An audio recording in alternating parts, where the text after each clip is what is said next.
Está começando mais um MFcast, o podcast do MF Rural. Hoje vamos falar aqui de jornalismo no agronegócio. E para isso, trouxemos aqui hoje Walter Puga Júnior. Tudo bom, Walter? Tudo bem, é um prazer estar aqui com vocês da MF, que a gente conhece há muitos anos. É isso aí. Do meu lado aqui, Walter Celani. Tudo bom? Júnior. Júnior. Então é Walter Júnior de lá, Walter Júnior de cá. Hoje o papo é muito legal porque a gente vai conhecer sobre jornalismo e sobre jornalismo no agro. Sim. Papo é bom. Papo bom. E para começar, vamos lá, Walter. Hoje eu vou fazer um papel diferente, né? Que eu já fui várias vezes, só para falar um pouquinho aqui, várias vezes já fui entrevistado pelo Walter Puga. E agora nós vamos vingar dele. É vingança. Walter, conta um pouquinho pra gente do seu início de carreira, como é que foi o início de jornalismo, como é que tudo aconteceu. Fala um pouquinho da sua vida para nós. Eu comecei muito novo, com 16 anos, na cidade de São Carlos. Eu estudava num colégio e recebi o convite de um jornal. O jornalista lá, que chefiava o jornal, achou que eu tinha algum talento para fazer muita pergunta, etc. Eu tinha feito uma visita no jornal e feito perguntas. Me convidou para ser repórter lá. E eu comecei com 16 anos de idade, fazendo noticinhas da cidade e tal. O que ocorre é que logo em seguida, nós tínhamos nesse jornal do interior, lá em São Carlos era, na ocasião, uma conhecida bacia leiteira do estado de São Paulo, uma página na edição dos domingos chamada Folha Rural. O jornal chamava-se A Folha e tinha A Folha Rural, uma página só, no fim de semana. Eu era o mais novo, né, ali, e o sujeito que tinha o patrocínio da página falou, esse menino aí não quer me ajudar a ir nas fazendas, não? Falar com o pessoal do leite, falar das vacas, tal, da produção. Eu não entendia nada disso, né? Pouco que eu conhecia era que um tio que tinha fazenda no interior, de café, tirava um pouco de leite, mas eu não tinha intimidade com isso. E comecei ali com 16 para 17 anos fazendo essa Folha Rural. De lá para cá, ingressei no jornalismo e estou até hoje. Nunca tive outra profissão que não fosse o jornalismo. Comecei menino, gostei da brincadeira e acabei começando por um jornal do interior, indo para o agro. Depois veio rádio, veio televisão, a gente vai evoluindo e tal. E hoje estou em São Paulo, trabalho com a rede de TV, o SBA. Depois aí de, vamos lá, uns 50 anos de carreira. Muito bom. E especificamente no agro, na CBA, você entrou na televisão, foi no SBA? No canal do Boi, ou você já fez alguma televisão de agro antes? Não fiz nada. Esporadicamente, quando eu trabalhei para a Globo, em Ribeirão Preto, em Campinas, uma ou outra matéria era utilizada por conta de noticiário do dia a dia, no Globo Rural, no antigo Globo Rural. Notícias curtas que fazíamos no interior, nas TVs locais, Ribeirão Preto principalmente, onde eu trabalhei. Algumas matérias o Globo Rural reproduzia, ou resumidamente, dando uma informação. Isso lá, 30 anos atrás. Tal.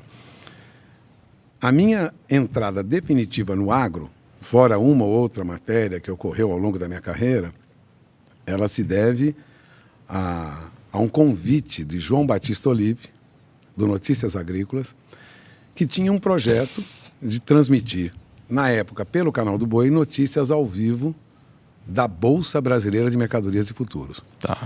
Eu já tinha conhecido o João, voltei de um período fora do Brasil, e ele me convidou para esse projeto trabalhar na Bolsa, transmitindo para o Canal do Boi informações do agro, mercado futuro, soja, milho, boi, etc. A antiga BMF, não é isso? Antiga BMF, que virou depois BMF Bovespa. Era a antiga Bolsa de Mercadorias e Futuros, virou BMF Bovespa com a junção das duas bolsas.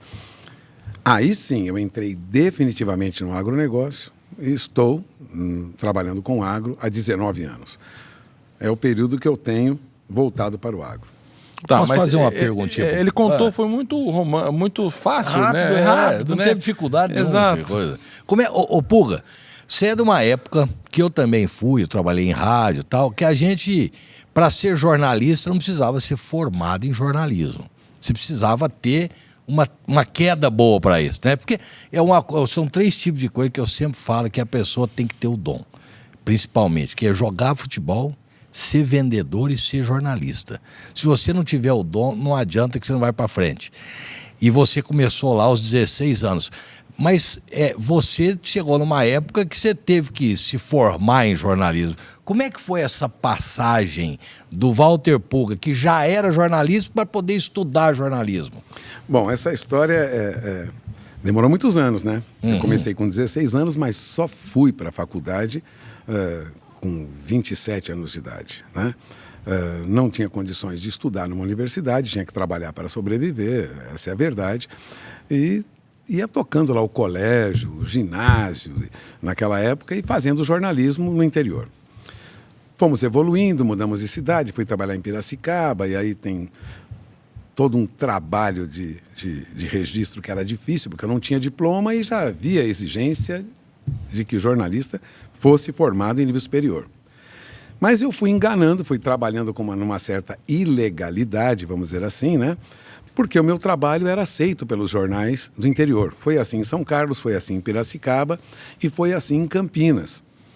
Até que eu fui obrigado, por força da necessidade, de chegar a São Paulo, né? São Paulo é um mercado maior para jornalismo, salário melhor que no interior, família para sustentar, tem que sobreviver, vim para São Paulo.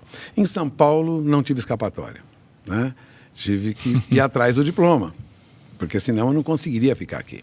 Tive muita dificuldade para sobreviver em São Paulo sem diploma, embora tivesse o apoio e o reconhecimento de colegas jornalistas que conheciam o meu trabalho do dia a dia como repórter, né? Nada de especial também.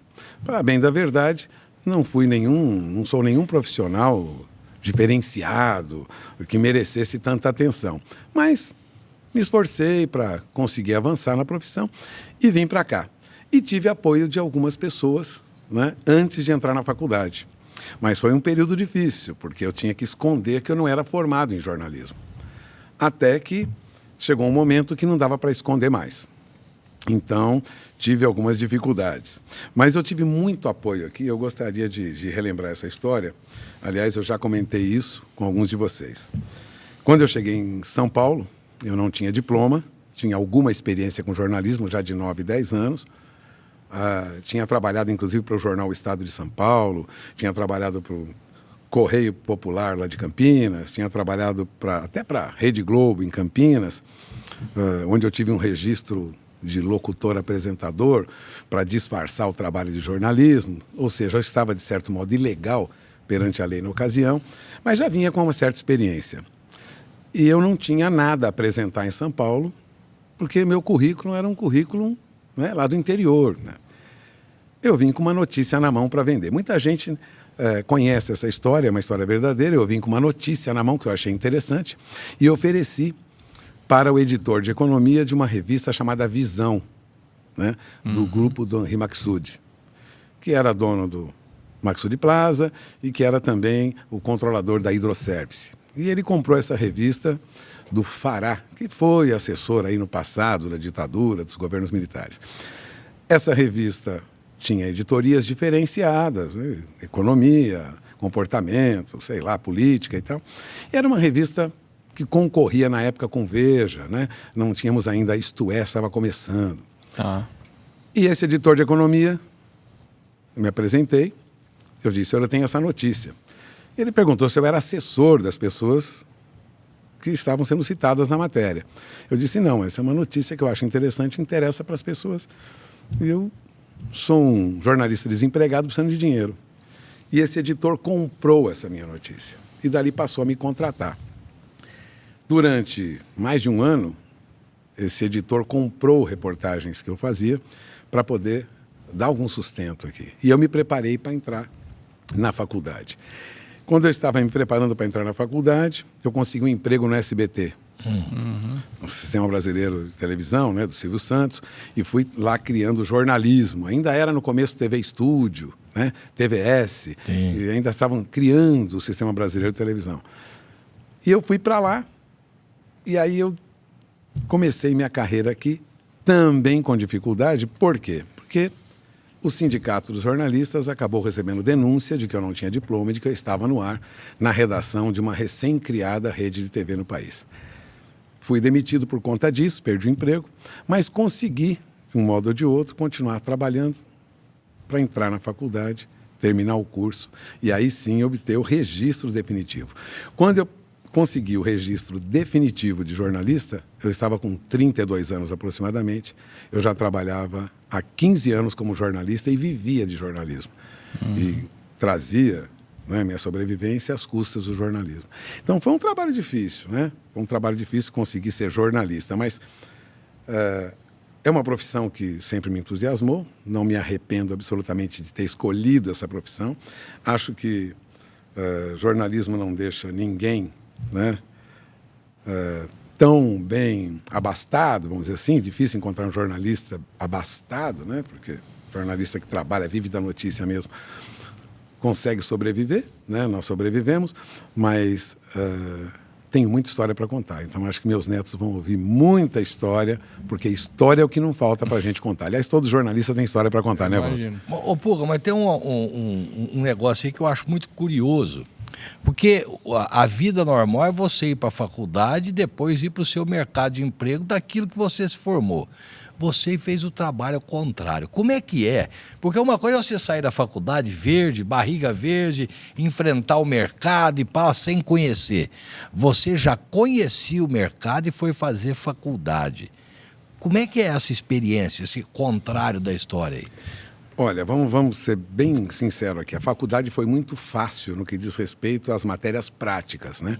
Então, técnicas de reportagem, técnicas de fotografia, o que se ensina na faculdade de prática de jornalismo, essa eu até levei com tranquilidade. Mas a faculdade deu muito conhecimento na área de teoria, na área de história, coisa que a gente não tinha sequer tempo para aprender. E eu falo de comunicação mesmo, história da comunicação, processos de comunicação e tal. Eu fiz meu curso na Casper Libero. Era uma faculdade antiga, foi criada em 1940 e pouco, 43, 47. É a primeira faculdade de jornalismo do Brasil. E eu ainda peguei matérias como taquigrafia. Né? Nosso início no primeiro semestre de português era aula de básica de latim, quer dizer, ainda tinha algumas, vamos dizer assim, currículo, resquícios antigos, né, de coisas que foram ultrapassadas, né? Vale lembrar que a Casper Libero, que é uma escola tradicional de São Paulo, no jornalismo, ela serviu de base para o currículo de todas as outras escolas de jornalismo do país. Mas ela foi ficando para trás, essa é bem da verdade. As outras já tinham currículos, né? USP, Rio Grande do Sul, Bahia, tinham currículos já mais evoluídos, e a Casper Libero ainda patinando naquele currículo antigo, né? A ponto de ter, como eu disse, aula de taquigrafia, conceitos de latim, coisas que você já não tinha mais no dia a dia do jornalismo moderno, vamos dizer assim, né? Então, foi uma escola que deu uma base muito boa daquilo que nós, na prática, não tínhamos, né? Estudos mais aprofundados de comunicação. Então, eu considero que a faculdade não foi, assim, ruim, ao contrário, ela acrescentou. Agora, que eu tinha uma facilidade maior do que os colegas, em algumas matérias eu tinha, pela prática do dia a dia. Então, às vezes um colega sofria muito para fazer um jornalzinho de 4 páginas, né? Eu já trabalhava em revista, falava, não, é assim, rapidinho, vamos fazer assim. E foi mais fácil, de fato, fazer faculdade para mim. Agora, eu não parei nisso, né? Eu estive um tempo fora do país, estudei comunicação lá e houve um aprofundamento mesmo do meu conhecimento em comunicação. Mas isso se deve a uma preparação para mestrado que eu fiz no Canadá. Então, lá sim eu tive uma outra carga de teoria de comunicação, um outro trabalho um pouco mais, vamos dizer, profundo, né? Mas a faculdade, de fato, ela foi mais leve para mim do que para alguns colegas novatos. No entanto, eu devo confessar, a faculdade me acrescentou muito. Até porque eu estudei com alguns professores na Casper Libero, essa é uma sorte que poucos jornalistas tiveram, grandes nomes do jornalismo dos anos 40, dos anos 45, 50, professores que eram das antigas, como se diz hoje, né? Então, tivemos o Bandeira, professor Bandeira, muito conhecido, Cardoso. Nossa, nós tivemos vários professores. Eu tinha um professor curioso, ele tinha sido padre. E ele dava aula para gente de história da comunicação e tal, etc. A aula verdadeira ele dava sexta-feira, depois das 10 da noite, quando nós íamos para o bar. Porque aí a gente sentava, veja bem, e discutíamos até meia-noite, 1h da manhã, na Avenida Paulista, assuntos que às vezes não eram possíveis ser abordados em aula. Então eu tive o privilégio de ter alguns professores das antigas que fizeram parte, inclusive, dessa chamada geração de 45, de poetas, escritores do jornal Estado de São Paulo, da antiga Folha de São Paulo do passado, né, que trabalharam em jornais que São Paulo nem tem mais, né, como o Diário Popular. Né? Então, veja, foi vamos dizer assim, um período rico. Eu peguei o fim desse período, dessa geração mais antiga. O jornalismo hoje, todo mundo sabe, é bem diferente. Né? Nós temos a chegada da web, da internet, Netflix, YouTube. Né? Mudou muito. No meu tempo era mais rádio, televisão e jornal impresso. Revistas, né? Muitas revistas, uma característica diferente do jornalismo do dia a dia. Mas eu tive o privilégio de pegar o final dessa geração, que formou muita gente que está no mercado até hoje, mas já está na minha idade, né? Acima dos 60, já caminhando para a aposentadoria. Não significa que quem vem agora seja pior do que era no passado, ao contrário, eu acho que há uma evolução, mas eu peguei uma geração no estilo mais antigo, né? E eu faço parte daquela escola dos velhos repórteres, né? Na linha aí de nomes como Zé Milton Ribeiro, né? Que fizeram muito sucesso com o Globo Rural e com quem eu tive a oportunidade, inclusive, de trabalhar por quase 2 anos, foi meu diretor. Aprendi muito com essa geração passada. A geração agora do futuro, os caras que toquem o barco aí, né?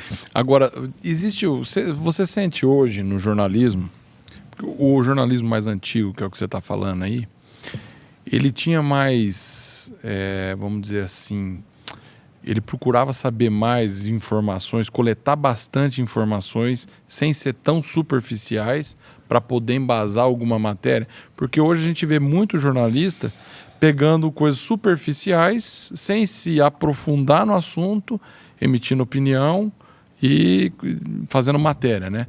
Você acha que mudou o jeito do jornalismo antigo do novo? Tem alguma mudança?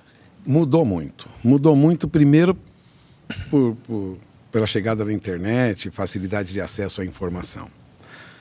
Melhorou muito? Melhorou. Hoje, você consegue fazer uma pesquisa pelo Google ou pela internet com maior facilidade. Essa é uma vantagem. Nós não tínhamos no passado. Nós tínhamos que pegar a mão do telefone. Quando não tinha telefone, tinha que ir até a pessoa entrevistar, depois ouvir um outro contraponto, demorava para fazer. Às vezes uma boa matéria demorava semanas para você fazer. Uma notícia, que às vezes pode parecer hoje simples, né? A obtenção de um dado do IBGE, demorava dias para a gente conseguir. Era muito mais complicado.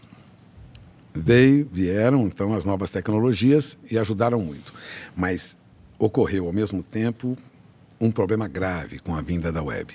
A fragmentação da informação. Então, hoje, você não tem mais tempo. As empresas também elas não te dão tempo, porque elas não podem, elas não têm esse tempo para te dar, para você fazer uma investigação longa e um estudo mais profundo.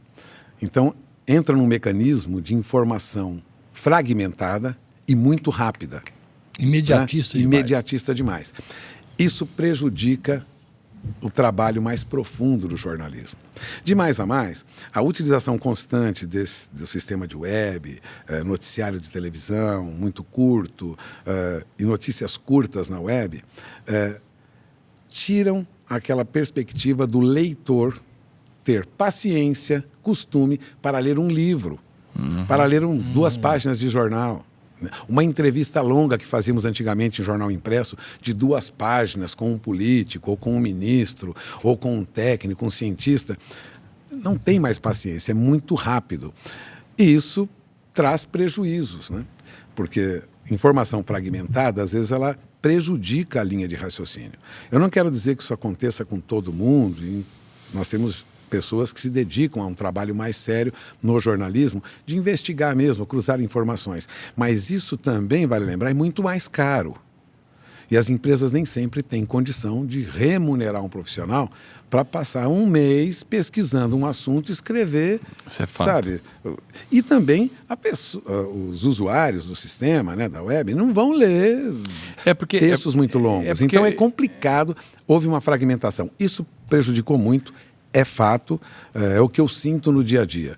E eu também sou, de certa maneira, fui conduzido a essa situação. Né? Eu trabalho com televisão e a gente trabalha com noticiário curto, né? Na verdade, pílulas. Não é possível aprofundar muito, salvo numa ou outra entrevista. Mesmo assim, em televisão, quando passa de 7 minutos, começa a ficar cansativo para o telespectador. Então você tem que evitar de se alongar muito. Precisa ser uma entrevista muito emocionante, muito cativante para você tocar 10, 12 minutos numa entrevista. É cansativo na televisão, na web também. Agora eu acho assim, o grande problema aí que você falou, você é muito caro você desprender do tempo do jornalista para poder levantar e tal. Antigamente, a pessoa, para ter acesso à notícia, ele tinha que pagar por ela. Isso mudou muito também, né? Porque hoje você acessa a notícia de graça. Então tem um monte de gente dando notícia de graça. Se você quiser fazer um negócio pago, você não vai ter chance hoje, né? Ou você acha que existe um espaço para cobrar para ter alguma coisa de mais qualidade? Será que as pessoas pagariam por isso ou não? Nos países da América Latina, nós temos muita dificuldade que comprem informação de qualidade. Nós temos empresas que até hoje não compram agências de notícia porque julgam muito caro. Preferem trabalhar com a experiência dos seus gerentes. Eu vejo isso nas empresas do agro. Né?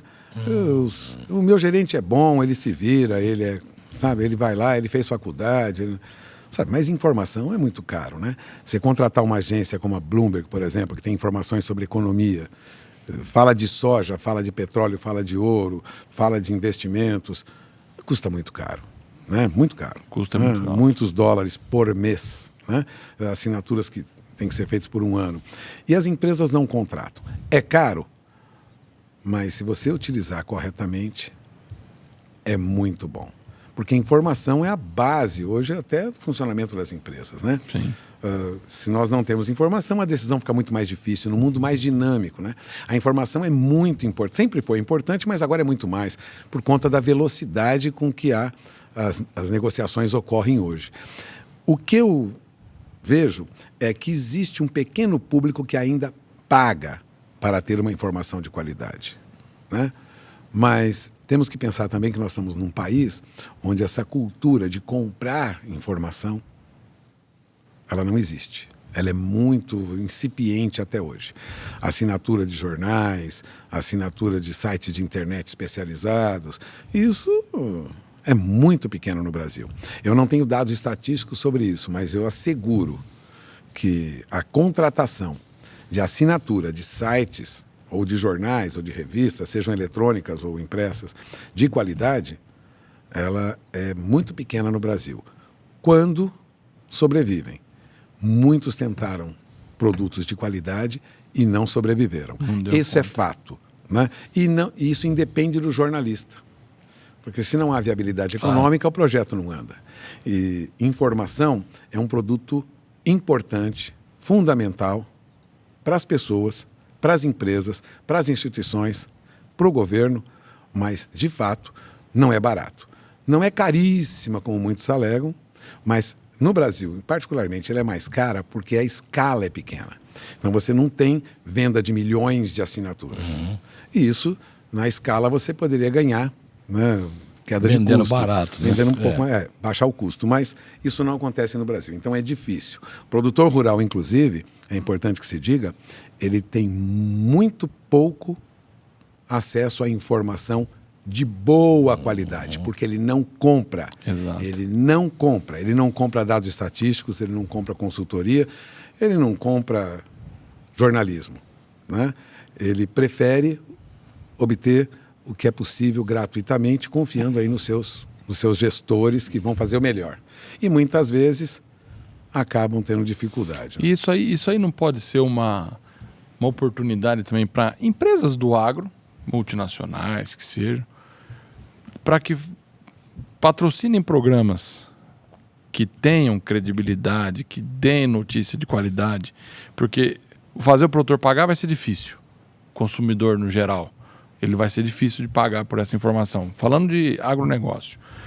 Então, por exemplo, nós tivemos esses dias aqui com o Ratinho e ele falou disso. Ele falou, Roberto, eu tive 3 ou 4 programas no SBT dele lá do Paraná, que eu tentei fazer rural e não vingou. Porque as empresas não investiam. Nenhuma empresa do agronegócio investia para que aquele... Porque é o que você falou, se não tiver viabilidade, não tem como manter no ar. Porque falou, pô, você pega um carro, vai na fazenda, faz uma matéria, vai não sei aonde. Tem custo, tudo tem custo. E ele falou assim, não vai para frente. Eu tentei fazer 3, 4 programas, nenhum vingou. Porque faltou o quê? Apoio financeiro, né? De empresas do agro. E aí entra aquele negócio que até nós estamos discutindo. A comunicação no agronegócio, certo? Que aí nós estamos falando de notícia, de informação, mas a comunicação. Essas empresas não bancam esses tipos de programas. E você acha que um dos motivos que, de repente, a cidade vê o campo de uma maneira muito ruim, a comunicação nossa no agro é bom de produzir, mas é ruim de falar? O que você pensa sobre isso aí? Vamos ver. Por que as empresas do agronegócio não investem na divulgação de informação? Primeiro, porque elas são mais eficientes quando elas trabalham diretamente com o produtor no campo. Então, é muito comum as empresas gastarem dinheiro para fazer dias de campo em algumas regiões do país, se mostrar presente em algumas feiras com seus estandes, do que financiar veículos de comunicação que trabalhem em informação. É mais eficiente para elas, no uso do dinheiro, fazer isso. Tem gente que diz que é o contrário. Não, seria muito mais barato. Ela multiplica informação para o veículo de comunicação. Mas tem uma coisa.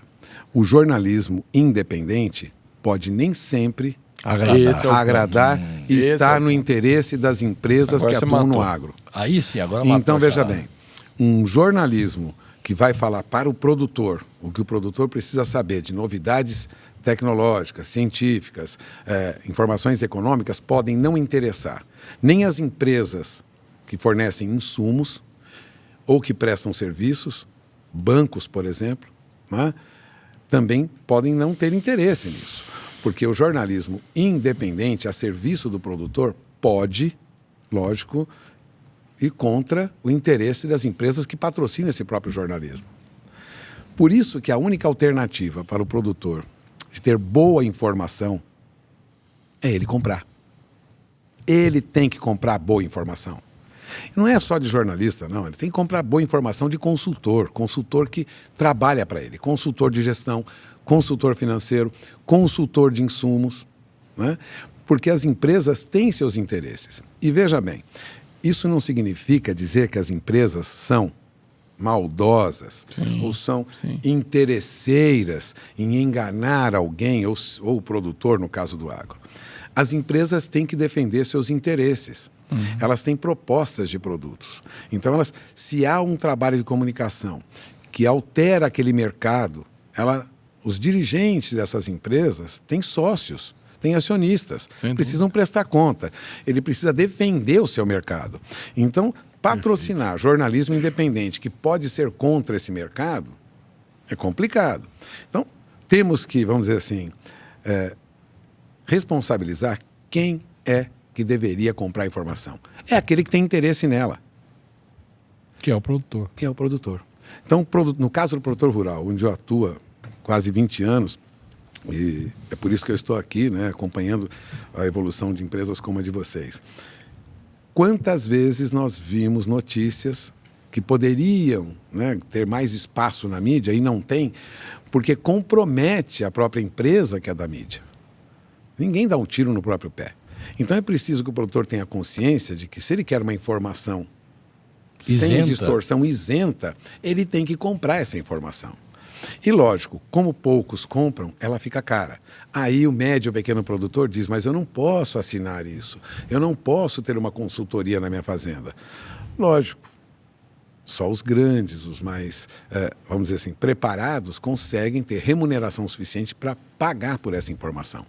Seja ela jornalística, seja técnica, na parte de tecnologia de agro, né, tecnologia no campo, ou até de gestão, né, de administração, e mercado financeiro principalmente, que aliás é o calcanhar de Aquiles do produtor brasileiro.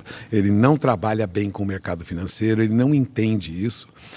Por isso ele perde muito. Nós que estamos atuando no mercado sabemos que, por desconhecimento de informação sobre o mercado financeiro, o produtor sofre muito. Ele deixa de ganhar. Muitas vezes ele até nem perde, mas ele deixa de ganhar por desconhecer os mecanismos do mercado financeiro. Esse é um ponto mesmo e é aquele trabalho que eu lembro que eu ia lá visitar você lá na Bolsa, né, que você falava dos mercados e tal, e realmente muita gente não entende, né? Não entende o que ele pode ganhar de dinheiro ali, como é que ele pode fazer isso. E também eu acho, Pulga, que ele também não sabe nem onde procurar. Porque ele fala assim, onde que eu vou aprender sobre esse mercado financeiro? Quem está aqui para me explicar? Também é um outro setor que a gente já falou disso, né? O mercado financeiro também parece que não procura o produtor, entendeu? Eu não sei ele parece que não se comunica direito aí também. Vira aquele negócio que é mais fresquinho porque vende mais e vende mais porque é fresquinho, né? Porque o mercado, a gente viu muito, o mercado financeiro mesmo está mais interessado nos grandes produtores que movimentam grande quantia de dinheiro em um lugar só, concentrado, e enquanto que a pulverização ou o mercado mais de varejo, ele acaba sendo deixado de lado.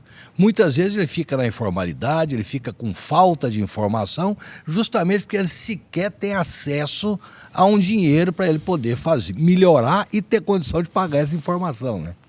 É o caso que acontece, por exemplo, com um produtor rural que não conhece o mercado futuro, né? Os grandes se protegem no mercado futuro. Aliás, os muito grandes no país nem se protegem aqui. Se protegem em Chicago, se protegem em Londres, onde tem uma bolsa com um volume maior. Mas nós estamos falando de grandes produtores que podem fazer isso. Nós temos mercado futuro no Brasil que é incipiente e não decola. Mercado futuro é uma coisa tão simples. Quer dizer, eu vendo financeiramente alguma coisa lá para frente, com um preço pré-definido, que tem sua correção valor de mercado, aliás, correção diária. Isso ajuda o produtor a ficar rico? Não. Isso é um seguro, é uma proteção contra a queda acentuada de preço. Não é para ele ganhar dinheiro no mercado futuro, é para ele evitar perdas. Se perder, perde pouco. E se tiver que ganhar também, ganha um pouquinho. Mas garante, vamos dizer assim, a base para que ele não tenha dificuldades lá na frente com grandes oscilações de preço.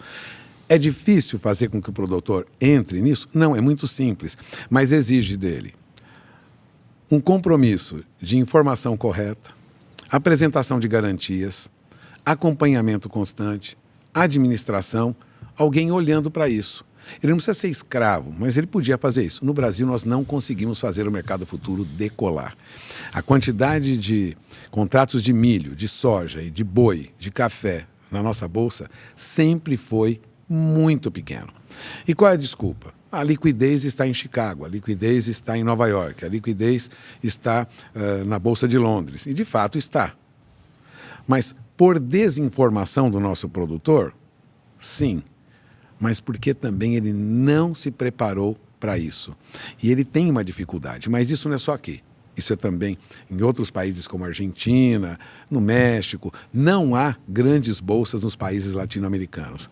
Há uma dificuldade do pequeno e do médio produtor até de acessar esse mercado, não é só por falta de informação, não. Por desinteresse também, vamos dizer a verdade. Eu trabalho há muito tempo com produtor rural e eu vejo que eles ou têm receio, ou não se interessam, ou tiveram alguma experiência negativa no passado porque fizeram de maneira intempestiva com alguém que não conheciam, procuraram uma corretora qualquer que não deu orientação correta, mas é preciso que o produtor brasileiro também entenda, né?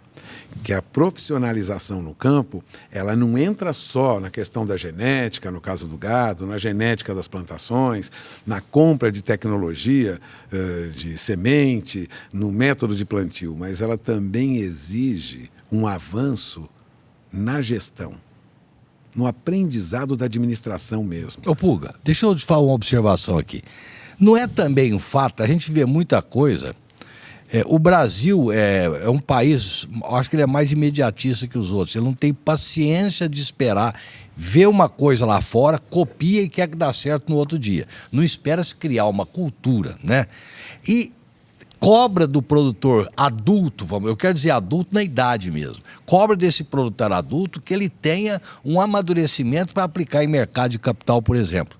Enquanto que esse mesmo adulto hoje nunca foi educado na escola com educação financeira. Será que se a gente não buscar educar financeiramente, nós não vamos ter adultos capazes de fazer isso? Pois é. Esse é um assunto que se discute há mais de 30 anos e nos últimos 20, particularmente, foi discutido na Bolsa de Mercadorias e Futuros e também na Bovespa. O ex-presidente da antiga BMF, Edemir Pinto, uma vez me alertou que nós tínhamos que melhorar a educação financeira nas escolas, pelo menos de segundo grau, para evitar que as pessoas não conhecessem sequer juro sobre juro, ou taxa de juros de longo prazo, tabela price e coisas do gênero. Porque isso impede o sujeito até de avaliar melhor o que ele está fazendo com o seu dinheiro, né? Até quando compra a prestação e paga um carro em 48 parcelas, né? O sujeito não sabe calcular. O brasileiro pensa, cabe no bolso pagar 1.000 por mês. Acabou. E acabou. Aí ele passa 72 meses pagando 1.000 por mês e depois o carro vale 10, né? Ele não conhece esse tipo de cálculo porque na escola nós não temos. Isso é fato. Mas tem uma coisa que é importante, eu gostaria de ressaltar. As emissoras de TV, como aquela que eu trabalho, que é o Canal do Boi, e os concorrentes também, vamos lá, Terra Viva, Canal Rural, esses canais de televisão, os jornais, os sites, falam muito da necessidade do produtor rural se dedicar mais à gestão. Se nós falamos isso, era preciso que ocorresse um interesse maior. Mas aí entra um problema cultural. Há uma dificuldade do produtor rural. Os mais jovens não. A bem da verdade, estamos avançando muito nos últimos 10 anos. Mas vamos falar de 30 anos atrás, 40 anos atrás. A dificuldade que o produtor tinha para admitir que ele precisava estudar administração de fazenda, administração de sítio, é muito grande. É cultural. E é cultural. Todos os analistas de mercado que eu converso dizem, é uma questão cultural, ele tem dificuldade, né? Nós temos até hoje dificuldade para, por exemplo, falar de sucessão no agro. Sucessão em fazenda. Ou seja, há um certo ranço, vamos dizer assim. Isso vem lá dos portugueses, né, dos espanhóis, né, muito conservadores em relação a dinheiro. Né, em relação à administração, repetem muito, meu bisavô fazia assim, meu avô fazia assim, meu pai fez e deu certo, eu vou fazer também, mas nem sempre o bisavô teve tanta facilidade assim. O avô também sofreu e não contou. Na verdade, vai reproduzindo muitas vezes costumes ruins. Então, é um problema cultural. É mais fácil isso ser, vamos dizer assim, foi superado nos Estados Unidos, na Europa, mesmo assim com alguma dificuldade, né? Mas na América Latina em especial, o produtor rural não compra informação, não se dedica tanto à gestão e ainda bem que está preocupado com tecnologia, porque isso tem provocado avanços, nós estamos plantando mais, plantando melhor, ele confia em maquinário, ele confia em produtos agroquímicos, ele confia nos bioinsumos. Isso, pelo menos, essa barreira foi rompida.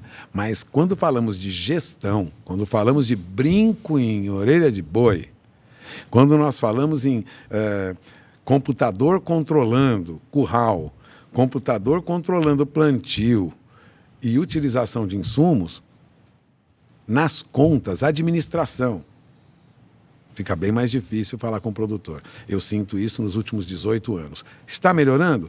Está, é inegável. A nova geração já vai admitindo. Mas é um problema sério.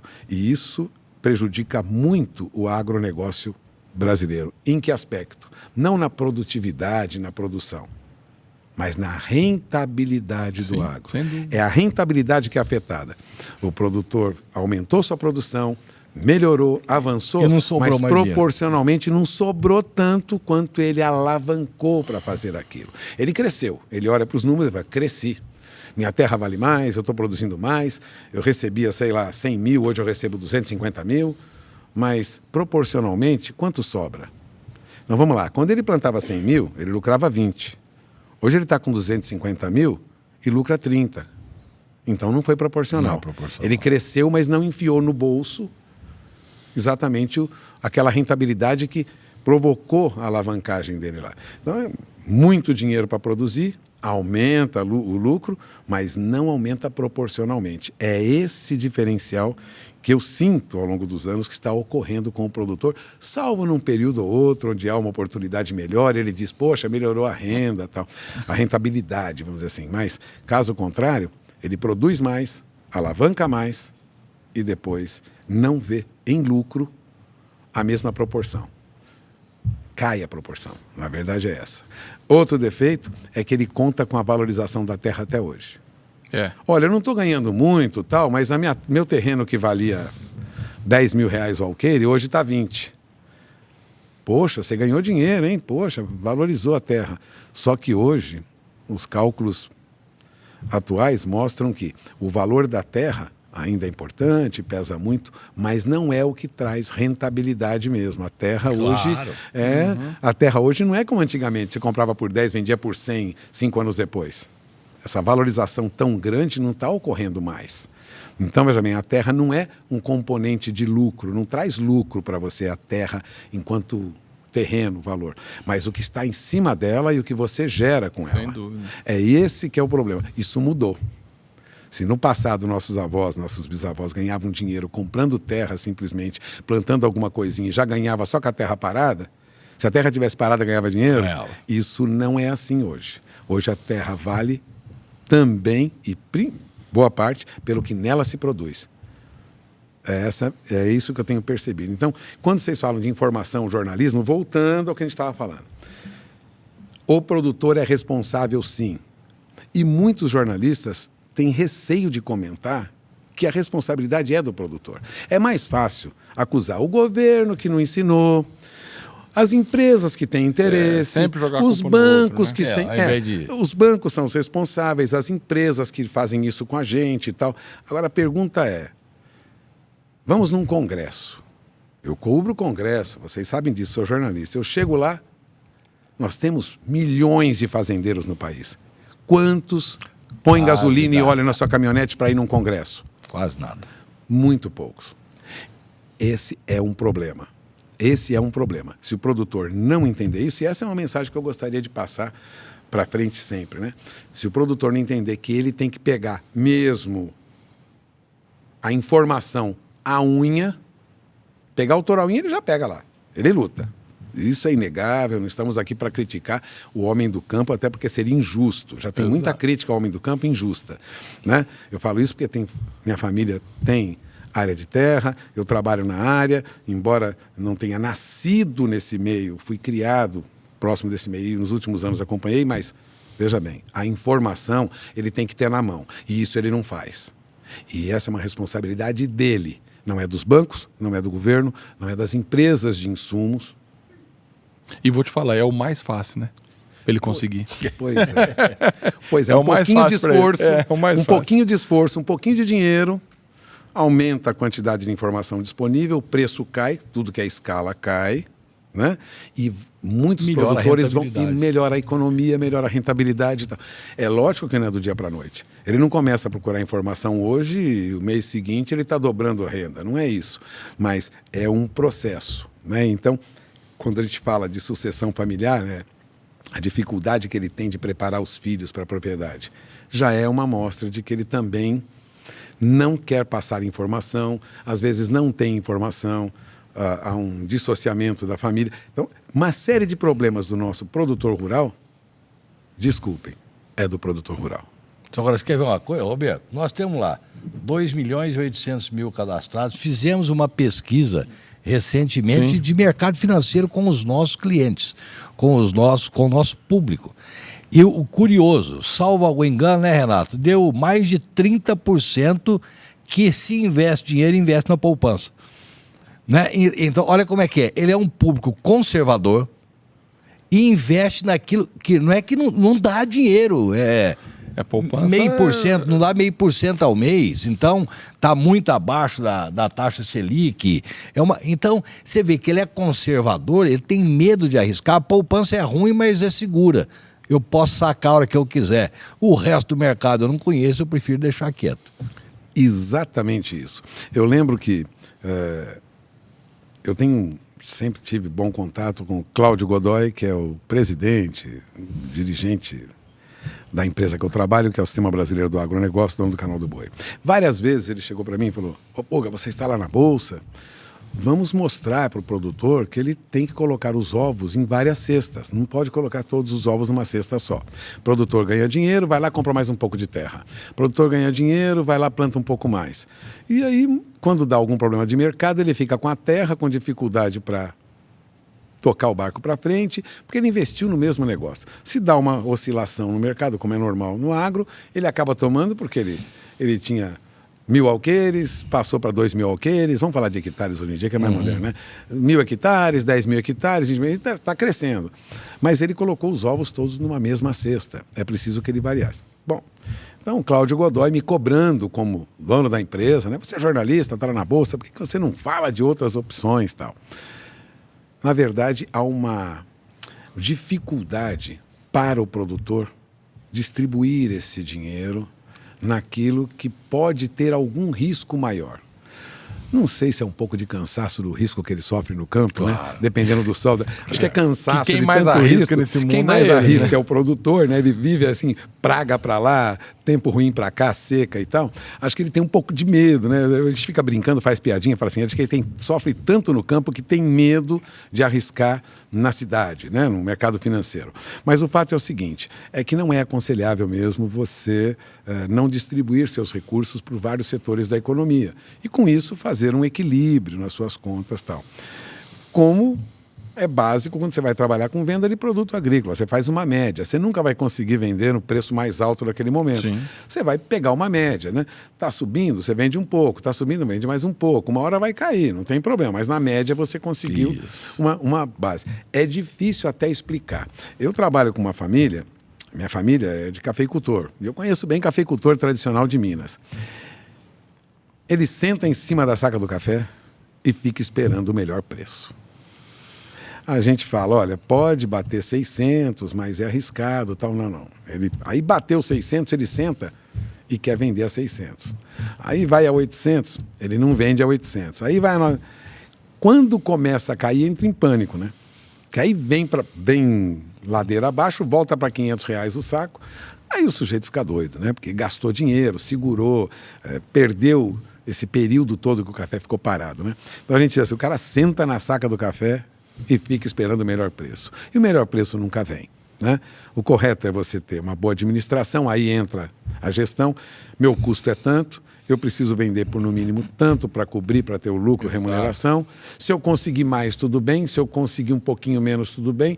Já vou garantir a minha propriedade, o insumo do ano que vem, vou fazer uma operação clara, não vou ficar sonhando que vai melhorar. Ou seja, vender na média com calma e tal. É o que se fala, olha, há 20 anos, 25, consultores falam isso nos programas, nas minhas entrevistas, os colegas jornalistas, e o produtor tem dificuldade. Então há, vamos dizer assim, um problema cultural quando nós falamos de mercado financeiro e de gestão, que reflete em tudo isso que você comentou agora, né? Em todos os aspectos. Sabe o que acontece? O cara não sabe nem o custo. Muitos deles. Eles não sabem, eles nem fazem a conta do custo. Fala assim, não, se eu vender a R$500 eu estou ganhando, se eu vender... E aí, eles, por não fazer esse custo, ele vai querer sempre falar, não, vou pegar o maior preço que eu tiver, eu vou lá e vou vender. Porque ele não sabe se 500 já está bom, já pagou meu custo, eu vou tirar meu risco, né? Então não vendo tudo, vende 20%, 30%, sei lá. Aí daqui a pouco espera um pouquinho, sobe, você vende mais um pouco. É um jogo, né? Você vai e aí faz a média. Só que ele não sabe, por não saber muitas vezes quanto custa para produzir, que, lógico, quem aí está bem no mercado e está fazendo sabe exatamente o seu custo de produção. Mas muitas vezes o produtor não sabe o custo e nem sabe como fazer e às vezes faz o custo até errado. Né? Então, assim, que é o que o Walter falou aí. Já vem lá daquela educação financeira lá de trás. Deficiente. Agora, olha que dado curioso. Nós estamos falando de produtor. E eu tenho acompanhado alguns dados no mercado de pecuária de corte, né? Muita gente não sabe, mas não chega a 8% o número de propriedades de gado de corte no Brasil com balança. Não pesam o gado. Ele não sabe se o gado dele está rendendo ou não, o quanto está ganhando de peso. Ele vai no olhômetro, né? Cresceu um pouquinho, olha lá, o bezerro tá gordinho. Tá. Como é que você pode fazer isso? Né? E recentemente, um amigo pessoal meu deixou a vida dele na capital, pegou o dinheiro que tinha e foi para a região de Jordânia, em Minas Gerais, junto com gente da família dele, lá da mulher, investiram num gadinho. Mas ele é de TI, trabalhava na Via Varejo, uma empresa, né, grande, Casas Bahia, tal. Você imagina, o sujeito tem cabeça, conhece matemática, estudou nos Estados Unidos, tal, mas foi lá viver a vida do interior, tal. Aí ligou para mim e falou: o que você sabe aí, mercado de boi e tal? Como é que você está? O que você me diz? Falei: bom, como é que você está vendendo? Meu cunhado vende lá, né? Meus cunhados vendem lá para um frigorífico lá e tal. E aí? A gente vende, mas, pô, o preço caiu, né? Meu cunhado falou que o preço caiu muito. Falei: caiu por causa disso. Expliquei para ele. É isso. Eu falei: pois é, e tem balança lá no sítio de vocês? Não. Falei: tem que ter balança. Pelo menos você saber o que você está entregando no frigorífico. Você vende uma coisa no peso, vende uma coisa não não pesa. Quem pesa é o frigorífico. Aí ele falou assim: um dia meu cunhado tentou pesar num vizinho lá. Olha só que coisa maluca. Você vai lá isso para um cara que trabalhou na Via Varejo, na área de TI, né? Um cara de nível de diretoria. Aí ele falou assim: meu cunhado falou para mim que não vale a pena pesar no vizinho, porque só de tirar o gado da nossa propriedade e levar para lá e trazer de volta, o gado já perdeu peso. Eu falei: olha, se você continuar desse jeito aí, essa poupança que você investiu lá, daqui a uns 10 anos vai virar nada, né? Brinquei com ele. Mas é para você ver como, né? Até um novato, bem preparado, no que diz respeito a ensino, pesquisa e tal, né? E aí ele me ligou recentemente para dizer: seguinte, acabei com esse negócio de não ter brinco lá. Mandei colocar brinco em tudo quanto é animal lá, identifiquei um por um e só falta alguns lá que estão meio nebulosos, tal, mas esses daí eu vou eliminar logo. Eu quero tudo com brinco. Falei: opa, já começou a evoluir. É o cara da cidade que chegou com algum conhecimento e está levando para os cunhados lá um avanço, né? Não que esses cunhados não soubessem, isso é que é importante. Eles assistem Canal do Boi, assistem Canal Rural, assistem Terra Viva. Mas não sei, tem uma dificuldade para adotar, o novo, né? De aceitar o novo.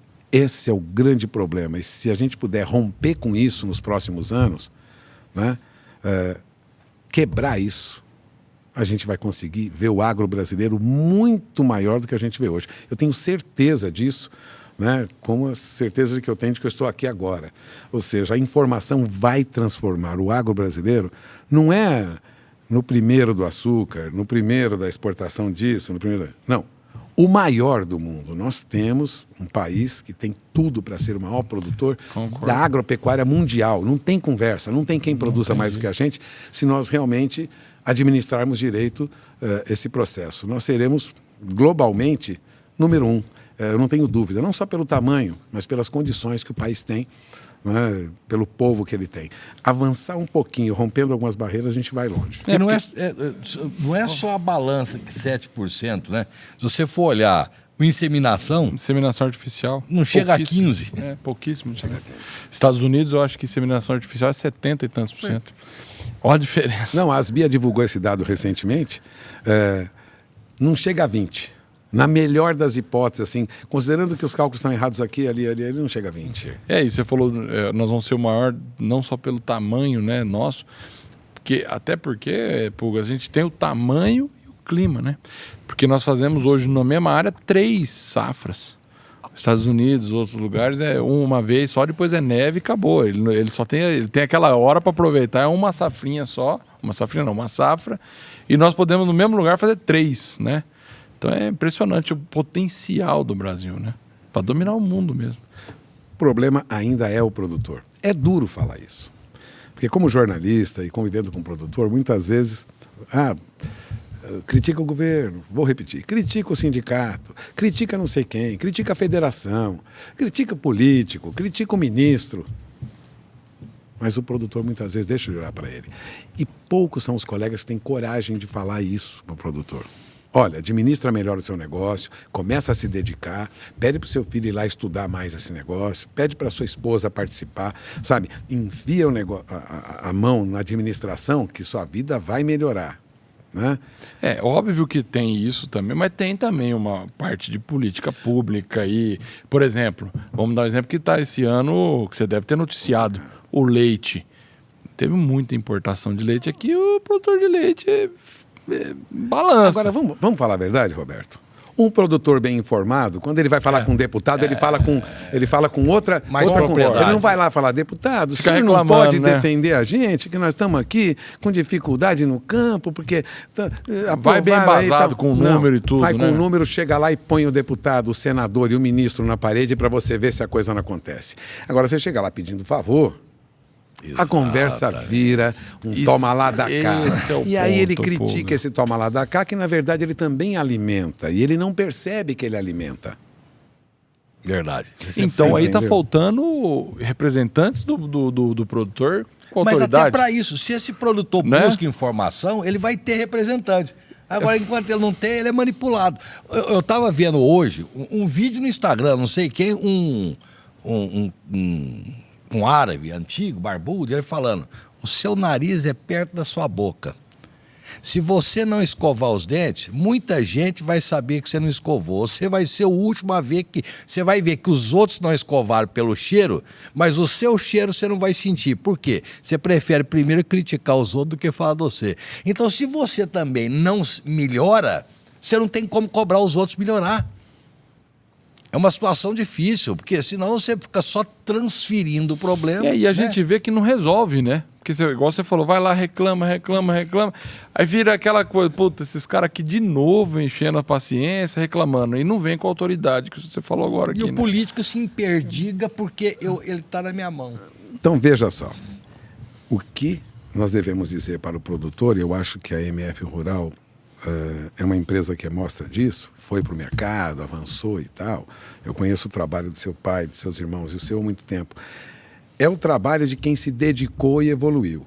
Ora, você não construiu uma empresa desse tamanho, e hoje nós temos aqui o MF Cast, né? Que nós nem sonhávamos há 18 anos atrás, Sim. quando eu acompanhei o início de vocês, que nós fôssemos chegar a ter todo esse movimento que a MF Rural tem. Ora, em propriedades rurais, em empresas de comunicação, em quitandas, em indústrias, sejam pequenas, né? É assim mesmo, é dedicação e aprimoramento, e vamos tentando e vamos lutando e tal. O produtor tem que saber que hoje o calcanhar de Aquiles dele é da fazenda porteira para fora. Isso nós falamos há 20 anos. É verdade. O produtor brasileiro já aprendeu muito da porteira para dentro. Essa barreira nós rompemos.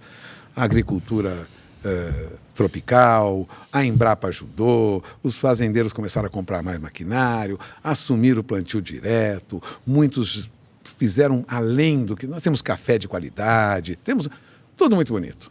Da porteira para fora, parece que o sujeito gosta de perder tudo que ele ganhou para dentro. Não é possível, porque ele se dedica pouco a trabalhar da porteira para fora. Concordo. Né? Outra coisa que eu acho que, já que nós estamos aqui falando mal do produtor, que vamos deixar claro. Assembleia de Cooperativa. 5.000 cooperados. Chama a Assembleia. 80 pessoas. 100 pessoas. 120 pessoas. Tem 5.000 cooperados. Ninguém vai. Mas isso só acontece no campo? Não. Temos um problema cultural no país. Prédio. Eu tive a oportunidade de ser conselheiro de edifício, fazer parte do condomínio. Reunião do condomínio, 50 apartamentos. Quantos vão? 5. Você vai votar alguma coisa, vai dar opinião. E depois Então, ele reclama pelo depois que foi ele votado. reclama pelo que foi. Vocês aprovaram um negócio lá, trocaram o portão do prédio que não devia. Na cooperativa é a mesma coisa. Porque a cooperativa fez isso, porque o diretor fez aquilo. Então, a participação do produtor... Então, já que nós estamos aqui e eu tirei esses minutos para falar o que eu critico no produtor rural, que fique claro, a participação em cooperativas, em associações, em sindicatos é muito importante para trocar, fortalecer informações, troca de informações e a evolução. Eu acho que já falei mal demais do produtor. Não, mas aqui, na verdade sabe? você está falando crítica, Isso é Walter, bom. porque você gosta do segmento. É uma crítica para que eles acordem para poder consertar. Não a crítica por criticar, né? Falar porque eu não gosto. É uma crítica. Não, porque certas coisas que acontecem, como essa do leite que você lembrou, as dificuldades que nós temos, liberamos agora importação de borracha. Pois é. 3,2% para borracha importada. Quem plantou seringueira no interior de São Paulo não paga nem o corte da seringa. É complicado. O corte da seringueira não paga o corte. Por quê? 3,2% é o valor de importação, né, que se cobra de importação de borracha de fora. Agora subiu para 10,8%. A Federação de Agricultura de São Paulo pedia imposto de 29% para a importada para salvar, pelo menos, sangradores que estão no campo. São Paulo é o maior produtor de borracha do Brasil. Está com essa dificuldade agora, tem seringais abandonados no interior, alguns foram financiados em longo prazo pelo antigo Banco de Desenvolvimento do Estado de São Paulo, Badesp, lá atrás, financiamento que já foi pago, e o proprietário da terra, larga isso aí, eu não posso pagar nem sangrador, não vale a pena nem tirar, o que arrecada não paga o trabalho do sangrador, ainda mais o transporte da borracha, então lógico, a borracha vem de fora com um valor muito pequeno. Agora, a política adequada para ajudar o país, a indústria de borracha, para ajudar o desenvolvimento industrial e ao mesmo tempo o produtor, tem que ter a participação do produtor. Agora o produtor corre lá, desesperado, e vai pedir ajuda do governo. A situação não começou hoje, ela começou lá atrás. Não houve união, não houve movimento, não houve nada, né? O produtor deixou a coisa acontecer e agora entra em desespero. Em desespero o governo subiu para 10,8%. Vai conter um pouco a importação? Vai. Mesmo assim, não muito. Vamos continuar trazendo borracha de fora. E os seringais estão abandonados aí. Essa é a verdade. Isso está acontecendo hoje. Quem é do setor de borracha sabe o que eu estou falando. Aliás, fiz trabalho sobre isso recentemente. A Federação de Agricultura de São Paulo está trabalhando para reverter essa situação.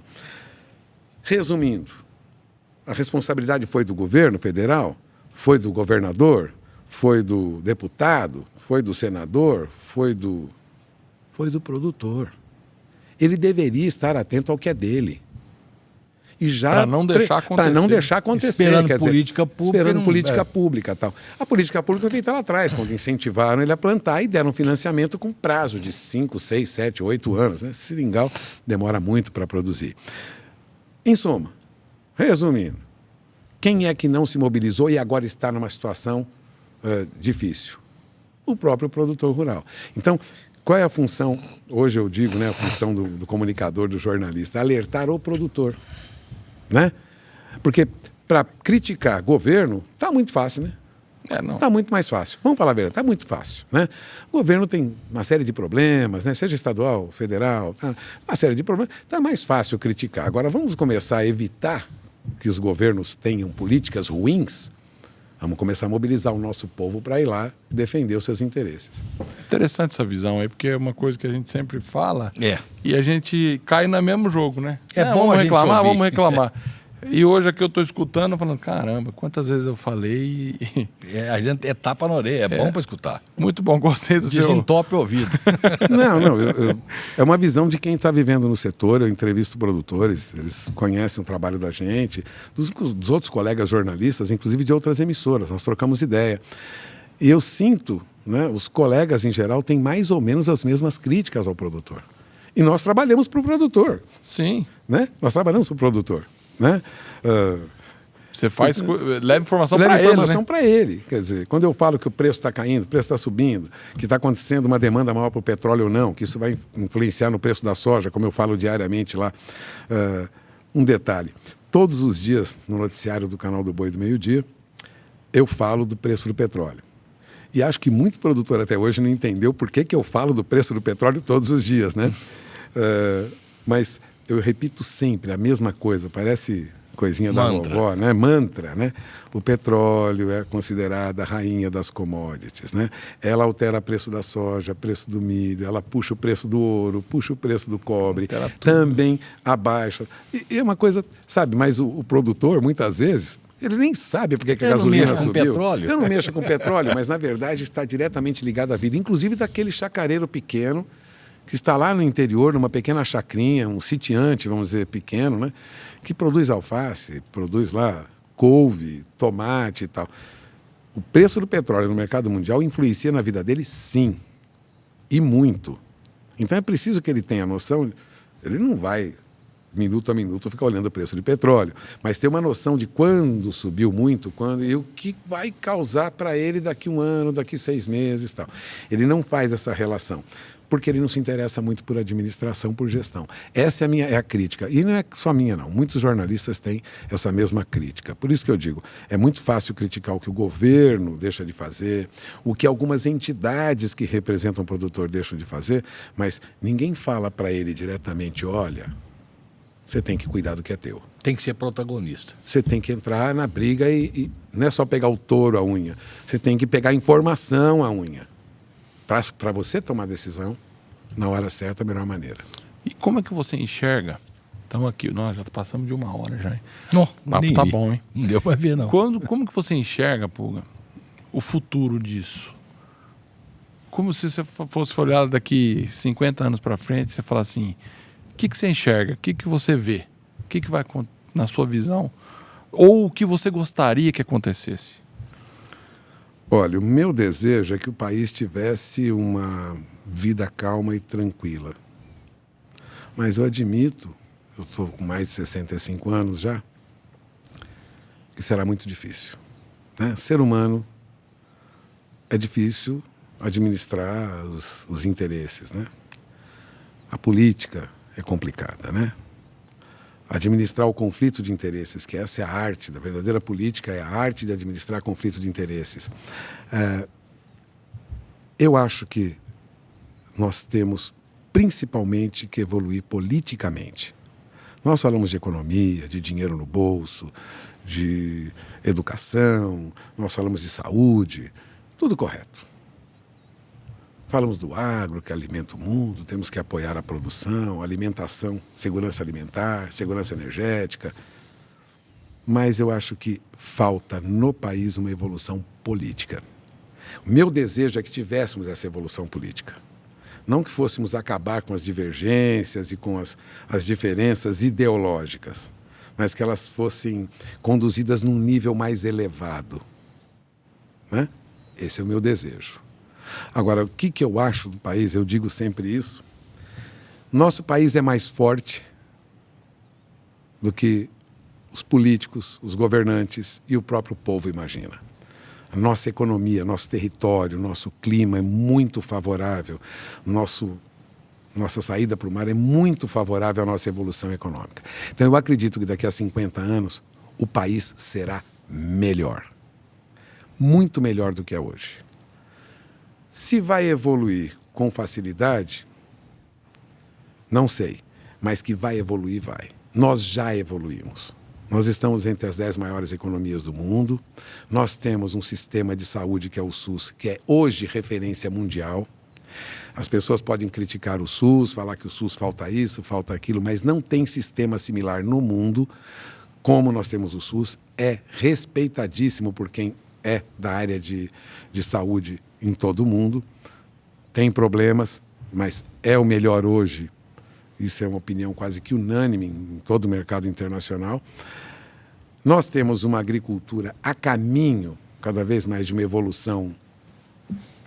E temos dificuldades com a nossa indústria. Afinal de contas, temos concorrentes fortes, né? China entre elas, né? Temos problemas de custo, temos problema de produtividade, mas eu vejo que o Brasil vai evoluir. E vai evoluir mesmo. Como nós vimos na agricultura, nos últimos 50 anos, nós vamos conseguir isso com a indústria, vamos conseguir isso com a educação. Agora, não sem sofrimento e sem muita luta, porque a nossa cultura não facilita muito o andamento rápido das coisas. a nossa cultura latino-americana. Isso eu vejo dificuldade. Não adianta colocar a culpa nos colonizadores, não, sabe, Estados Unidos, China. Não, eu acho que nós temos tudo para evoluir, mas a nossa cultura ainda não embalou nesse desenvolvimento que nós teremos mais cedo ou mais tarde. Então eu digo que o país é maior do que a gente imagina, do que a gente conhece. Já passei dos 65 anos e eu lembro que a gente não tinha máquina de calcular eletrônica quando eu era garoto. Eu tenho só 65. Né? Eu lembro quando nós tínhamos que redigir nas redações matéria com máquina de escrever, que acho que seu avô usou muito, Roberto. Seu pai usou um pouquinho na juventude, hoje nós escrevemos em computadores. Ou seja, o mundo evoluiu muito. E o Brasil evoluiu também. Evoluiu bastante. Mas não sei se nós vamos fazer com tanta calma e com tanta rapidez. É isso que eu sinto. Agora que o Brasil vai crescer, e será uma das grandes economias do mundo. Nós estaremos aí entre os 5, 6 primeiros em poucos anos, se não cometermos muitos erros, né? Nós temos China, Estados Unidos, Índia, e logo, logo o Brasil já está encostando ali em quem estiver por baixo. Eu acho que nós vamos crescer em economia, em evolução, vamos melhorar. Só não dá para confiar na velocidade que a gente vai fazer isso por conta de problemas, dificuldade que a população tem mesmo de evoluir e de eleger as pessoas que caminhem nesse sentido e apoiar movimentos nesse sentido. Mas o que eu desejo era um pouco mais de calma política para que isso fosse mais rápido, né? Uma elevação, vamos dizer assim, do debate político, que eu sinto que decaiu muito nos últimos 10 anos. Particularmente do governo Dilma para cá, nós tivemos uma queda acentuada no nível do debate político. O que interessa para a população, o que interessa para os produtores, para os industriais, para os comerciantes e para os outros países também, né? Não estamos falando aqui de pobre, de rico, para o país como um todo. Nós tivemos um debate político decaiu muito, né? Decaiu mesmo. Isso pode dificultar, mas além do que eu desejo, eu acredito que nós vamos ter crescimento. Beleza, muito bom. Eu queria agradecer demais a sua presença aqui. Eu acho que o papo aqui nós vai ficar muito tempão, né, Walter? Aqui rendia. Eu queria agradecer disponibilizar seu tempo, vir aqui, falar com a gente, passar a sua experiência, mostrar o jornalismo, como que ele é, o que é o jornalismo no agro. Você que é uma pessoa que já tem 50 anos de jornalismo, 20 deles dedicados ao agro. É uma pessoa que eu respeito muito, tenho muita gratidão também por coisas que fizemos lá atrás, e agradecer a sua presença.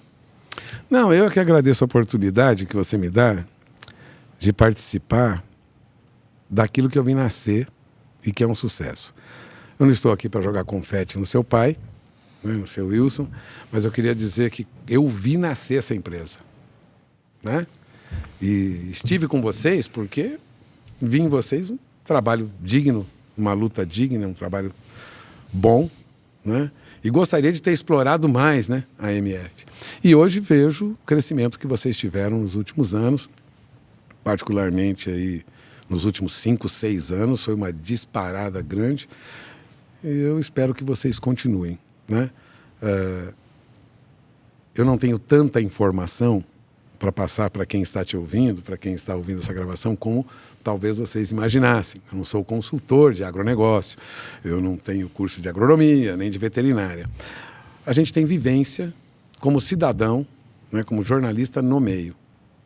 Eu acho que vocês estão abrindo espaço para pessoas que, como eu, e principalmente os mais experientes no agro, possam passar a sua mensagem. Mais do que um trabalho, né, é uma obrigação da MF levar a informação das diferentes correntes, né? Eu sempre defendi isso, você acredita nisso, eu sei que você acredita desde quando você era bem jovem. Eu só tenho a parabenizar. Vai gravando, vai colocando a gente falando, um fala um pouco melhor, outro pior, mas você vai levando informação para esse povo. Eu espero que o produtor saiba aproveitar o que empresas como a MF Rural está fazendo. Estou falando isso sério mesmo, de coração. Obrigado. Muito bem, obrigado. Foi bom, né, Walter? Eu não vou falar mais nada. Eu que agradeço estar no meio de vocês aqui. Para mim foi ótimo. É isso aí. Esse foi o MFcast, podcast do MF Rural.